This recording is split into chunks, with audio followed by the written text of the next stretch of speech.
স্বপ্না দাস হয় মই Nagaon Bengali higher secondary স্কুলত ছাবজেক্ট টিচাৰ কৰি আছোঁ। নগাঁও জিলা প্ৰশাসন আৰু শিক্ষা বিভাগৰ উদ্যোগত নগাঁৱত যি 63তম শিক্ষক দিৱস উদযাপন কৰিছিল, হয় তাত আপোনাক কৃতি শিক্ষক বঁটাৰে সন্মানিত কৰিছিল 2024 চনৰ। হয় এই ক্ষেত্ৰত আপুনি কি ক'ব? মই এই ক্ষেত্ৰত কৈ আছোঁ যে তেওঁলোকক মই অশেষ ধন্যবাদ জনাইছোঁ। মই কৃতজ্ঞ হৈছোঁ এই কৃতি শিক্ষকৰ পুৰস্কাৰখিনি পাই, কিয়নো তেওঁলোকে মোক ইমান টিচাৰৰ মাজত মোক যে নিৰ্বাচিত কৰিছে, কৰি পেলাই মোক এই কৃতি শিক্ষকৰ বঁটাটো দিছে, সেইকাৰণে মই তেওঁলোকৰ ওচৰত চিৰকৃতজ্ঞ। বাইদেউ, আপুনি বেংগলী হাই ছেকেণ্ডেৰীত কৰা 29 বছৰ হ'ল। হয়, 29 বছৰ চলি বহুতো আছে। তিতা মিতা অভিজ্ঞতা আপোনাৰ এই বিদ্যালয়ত হৈছে। হয় কি ক'ব? এটা বৰ্ণিল অভিজ্ঞতা। আপোনাৰ এইখন বিদ্যালয়ত 29 বছৰ আপুনি শিক্ষকতা কৰিছে। হয় কি ক'ব বাইদেউ? স্মৰণীয় মুহূৰ্ত আপোনাৰ এই বিদ্যালয়ত 29 বছৰ আপুনি শিক্ষকতা কৰিছে এইখন বিদ্যালয়ত। হয় আপুনি এবাৰ কৈছে আমাক, আপোনাৰ হাই ছেকেণ্ডেৰীত এটা ল'ৰা ছোৱালীও নাছিলে, এটা ল'ৰা ছোৱালী হয় আছিলে। ঘৰে ঘৰে গৈ গৈ আপুনি ষ্টুডেণ্ট আনিছে। হয়। কি ক'ব? তাৰমানে কি, মই যেতিয়া সোমাইছিলোঁ হয় 1996ত, তেতিয়াতো ধৰক বহুত ষ্টুডেণ্ট আছিল, আৰু তাৰপিছত লাহে লাহে লাহে লাহে জুনিয়ৰ কলেজ যেতিয়াৰ পৰা আৰম্ভ হৈছে, জুনিয়ৰ কলেজ বাঢ়ি আছে, আমাৰ স্কুলৰ এই ষ্টুডেণ্ট কমি আছে। কমি থাকোঁতে এনেকুৱা অৱস্থা হ'ল, এবছৰ এনেকুৱা হৈছে এজনী ছোৱালীক লৈ আমি ক্লাছ কৰিছোঁ। তেতিয়া ভাবিছোঁ কি কৰিম আমি, আমাৰতো চাকৰি নাথাকে, আমাক ক'ৰবাত ট্ৰান্সফাৰ কৰি দিব চাগে। তাৰপিছত আমি বেংগলী গাৰ্লছত গ'লোঁ, গৈ পেলাই হেডমাষ্টাৰক ক'লোঁ, ৰিকুৱেষ্ট কৰিলোঁ, আপুনি 2-এজন ষ্টুডেণ্ট দিয়ক আমাক। তাৰপিছত তেতিয়াতো বেংগলী মিডিয়াম আছিলে আমাৰ, অকল বেংগলী মিডিয়াম। তাৰপিছত আমি কোৱাৰ পিছত ছাৰে ক'লে, ৰ'ব, আমাৰ 2জন কম্পাৰ্টমেণ্টেল পোৱা আছে, তেওঁলোকে যদি পাছ কৰে মই কৈ দিম, ৰিকুৱেষ্ট কৰিম।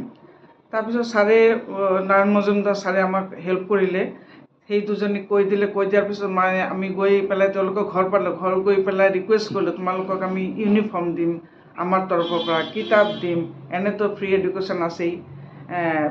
তাৰপিছত তেওঁলোকে আহিলে 2জন ষ্টুডেণ্ট, 3জনী হ'ল। 3জনীৰ পৰা আমি বহু চেষ্টা কৰি পিছৰ বছৰ আকৌ ঘৰে ঘৰে গ'লোঁ। এই 3জনীৰ মাধ্যমতে আমি বহুত জেগাত গ'লোঁ, গৈ ৰাতি আমি অলিগলিতে গৈছোঁ, গৈ পেলাই ৰিকুৱেষ্ট কৰি এই ইউনিফৰ্মবিলাক আমাৰ পকেটৰ পৰা দিছোঁ, আমাৰ ছাবজেক্ট টিচাৰ কেইজনীৰ পকেটৰ পৰা দি পেলাই কিতাপ কিনি দিছোঁ। চৰকাৰৰ পৰা কেইটামানহে কিতাপ দিয়ে, চব ছাবজেক্টত নিদিয়ে। তাৰপিছত আমি এনেকৈ কৰি থাকোঁতে আজি ইমান সৌভাগ্য আমাৰ যে আজিৰ দিনটোতে আমাৰ ফাৰ্ষ্ট ইয়েৰত 84 ষ্টুডেণ্ট, আমাৰ এই যে 84 ষ্টুডেণ্ট আহিল, মাজত এজনী হৈ গৈছিলে, তাৰ পৰা 84 ষ্টুডেণ্ট।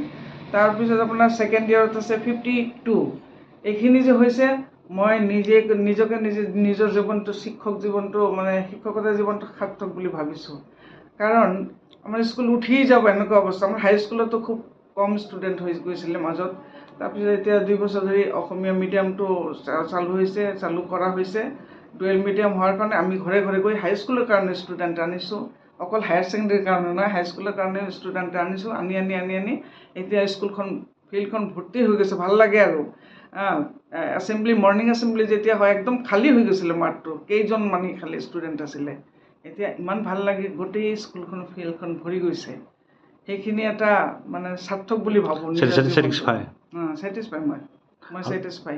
এতিয়া স্কুলত ধৰক বিভিন্ন ধৰণৰ কাম কাজ কৰিছোঁ, যিমানখিনি পাৰোঁ স্কুলৰ কাৰণে আমি সদায় কৰি থাকিবলৈ চেষ্টা কৰোঁ। যিকোনো কাম দিয়ে আমাৰ প্ৰিন্সিপালে, মই কেতিয়াও না নকৰোঁ। এইটো মই গৰ্ব কৰি ক'ব পাৰোঁ, স্কুলৰ কাম কেতিয়াও মই না নকৰোঁ।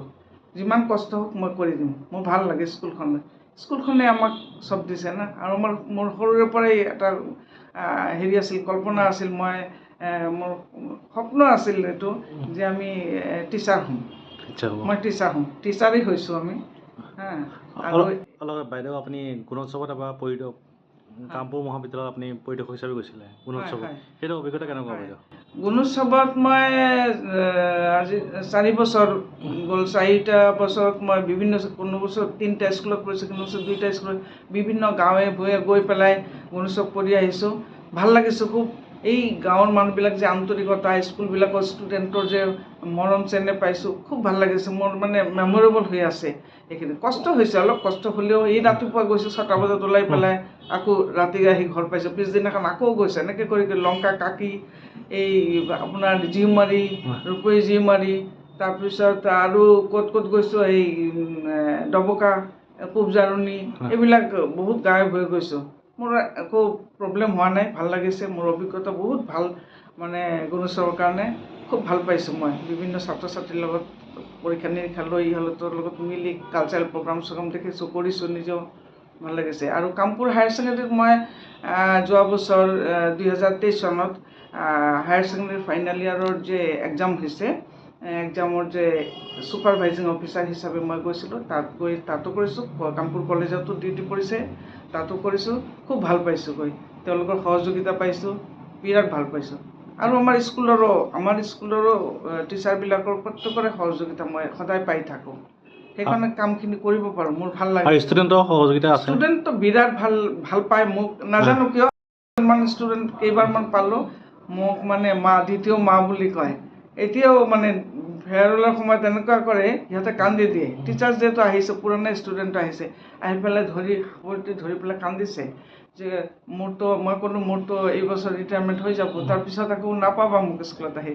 কৈছে নাই মেম, আমি কিন্তু আপোনাৰ ঘৰতো যাম আপোনাক সেৱা কৰিবলৈ, ইমান ভাল লাগে, আপোনাক মা বুলি এনেকুৱা মৰম লাগে, আমি যাম।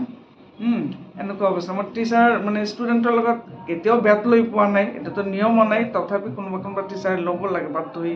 ষ্টুডেণ্টৰ উৎপাতীয় হয় কেতিয়াবা, কিন্তু মই এইটো কৰিব নোৱাৰোঁ। মই মাৰি পোৱা নাই কেতিয়াও, কাকো গালি দিও পোৱা নাই।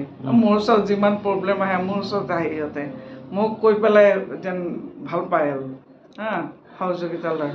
চাকৰি জীৱনৰ শেষ মুহূৰ্তত আপোনাৰ এই বঁটাটোৱে কিন্তু আপোনাৰ আগলৈ কিন্তু কৰ্মপ্ৰেৰণা যোগাব, কি ক'ব?